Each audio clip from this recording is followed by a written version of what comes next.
રાજકોટ ભાજપના ઉમેદવાર પુરુષોત્તમ રૂપાલાના એક વિવાદિત નિવેદન બાદ ક્ષત્રિય સમાજ રોષે ભરાયો અને ક્ષત્રિય સમાજે પુરુષોત્તમ રૂપાલાની ટિકિટ રદ કરવામાં આવે તેવી માંગ કરી અને આ વિવાદ સતત વધી રહ્યો છે। એક તરફ ક્ષત્રિય સમાજ રૂપાલાના ત્રણ વાર માફી માંગ્યા બાદ માફી આપવાના મૂડમાં જરા પણ નથી કે રૂપાલાભાઈ જાહેરમાં આવીને પણ માફી માંગે તો એ ક્ષત્રિય સમાજને સ્વીકાર્ય નથી। ત્યારે ભાજપ પણ રૂપાલાની ટિકિટ રદ કરવા બાબતે કોઈ ફોડ પાડી રહ્યું નથી। ભાજપ શા માટે ઉમેદવાર બદલતી નથી અને શા માટે રૂપાલા સામેથી ટિકિટ પરત કરતા નથી? આ બે સવાલ હાલ ક્ષત્રિય સમાજને સતત મૂંઝવી રહ્યા છે।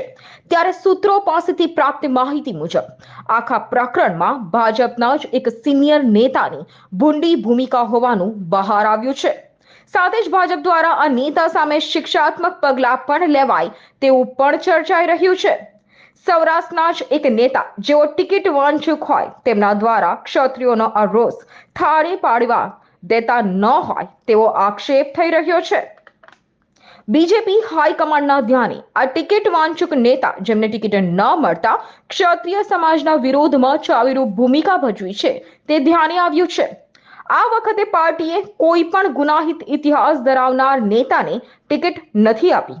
ત્યારે આવા જ એક રોષે ભરાયેલ સૌરાષ્ટ્રના આગેવાન આ સમગ્ર બાબતમાં આગમાં પલીતો ચાપવાનું કામ કરતા હોય તેવું ચર્ચાઈ રહ્યું છે।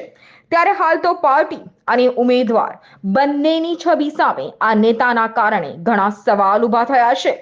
પોતાના સ્વાર્થના કારણે શિસ્તપ્રિય પાર્ટી અને ઉમેદવારને નુકસાન પહોંચાડનાર આ નેતા સામે શું પગલાં લેવાય તે તો સમય જ બતાવશે। Bureau report S9 news.